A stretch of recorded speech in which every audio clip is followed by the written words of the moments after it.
Գյորջյան Կասկադ 60 ամիս փուլային վճարում բազմաթիվ առավելություններ 8 տարի առաջ այսօրը Սերժ Սարգսյանը հրաժարական տվեց, բայց քանի որ ես շատ հավանում եմ ընդդիմադիր Փաշինյան գործչին, մի քանի հոդվածներ եմ ուզում, հոդվածներ, ելույթներ ու հարցազրույցներից մեջբերումներ անեմ։ Օրինակ իմ շատ սիրելի ելույթներից էր ազգային ժողովի անունից, երբ ասում եք միսը թանկացել է, ինչ անենք ժողովուրդ ջան հեգրանքով, խառը կանաչի կերեք։ Ձեր շեդևր ելույթներից 4 քուանշ պարոն գլխավոր դատախազին, շատ էի սիրում ձեր այդ ելույթը, ձեր հոդվածներից մեջբերում եմ բառացի, ոչ մեկին չեմ վիրավորում, Դոդի Պետրոս Ղազարյանը հիմա դարձել է ռուսին Նատաշկա, բայց մեզ մոտ, բայց քանի որ չափից շատ կերել եւ տրզել է, մենք իրան ասում ենք պարվա, շարունակությունը չեմ ասում, ձեր հարցազրույցներից, երբ որ ձեզ դատապարտում էին, Մնացական Մարտիրոսյանը դուք նրան, երբ որ լրագրողը հարցրեց ձեզ, դուք ասեցիք տխրահրճակ, ես այստեղ դատավոր չեմ տեսնում, Սերժն է նստած, հիմա նորից ասում եք, միսը թանկացել է, ինչ անենք, խառը կանաչի կերեք, չնայած խառը կանաչին էլ է թանկացել,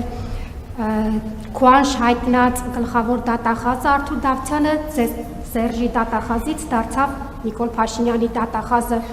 Դոդի Պետրոսը դարձավ Նիկոլի Պետրոս, դե Մնացական Մարտիրոսյանն էլ տեսնում ենք ինչեր է անում, նորից դատում է ընդդիմադիրներին, այսինքն Նիկոլն է այնտեղ նստած եւ մի ռետորական հարց, պարոն Փաշինյան, իշխանությունը մարդուն փոխում է, թե բացահայտում ունեությունը։ Շնորհակալություն։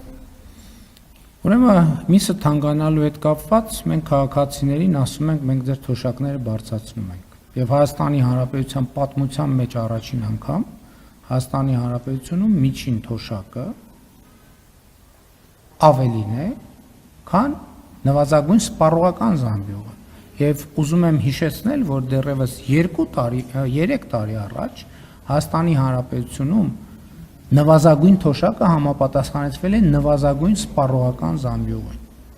Հայաստանի Հանրապետությունում 2018 թվականից ի վեր բացվել է շուրջ 280 նոր աշխատատեղ, աշխատավարձերը մինչև 75-80%-ով ավելացել են եւ գնաճը ընդհանուր առմամբ եղել է 29%, այսինքն աշխատող մարդիկ ապրում են 50%-ով ավելի լավ։ Եթե այդպես չէ, թող որևէ մեկը ինձ բացատրի, մասնավորապես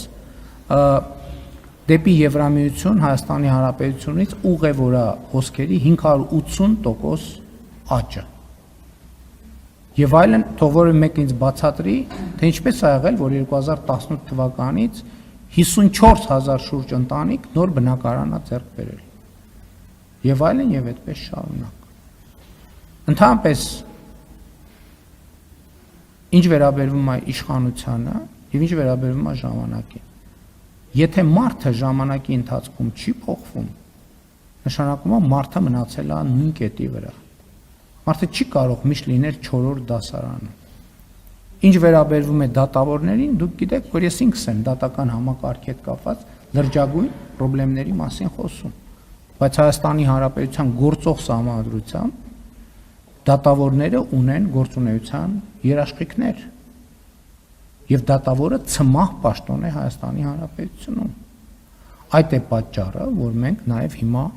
ես համոզված եմ, որ նոր սահմանադրության մեջ պետք է լինի անցումային դրույթ,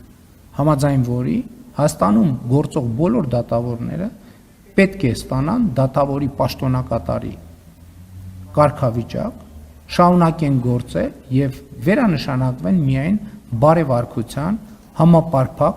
ստուգումներ անցնելուց հետո։ Որ մասը բաց թողեցի։ Արթուր Դավթյանը կարկառուն ընդդիմադիր գործիչ է։ Եվ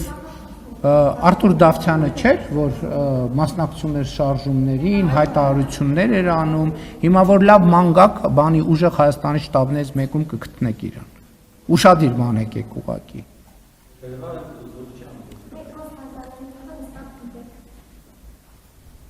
Եվ ինչ։ Պետրոս Ղազարյանը Հայաստանում եղել է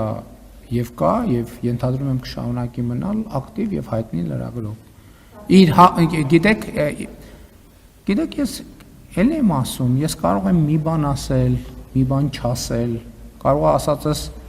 կոռեկտ լինի, կարող է ասածս կոռեկտ չլինի, կարող է ճիշտ ասեմ, կարող է այդ պահի ընկալում ասեմ, այսինքն դա ինչ է ենթադրում։ Բա հիմա որ վերցնենք, ասենք, այդ որ տենց լինի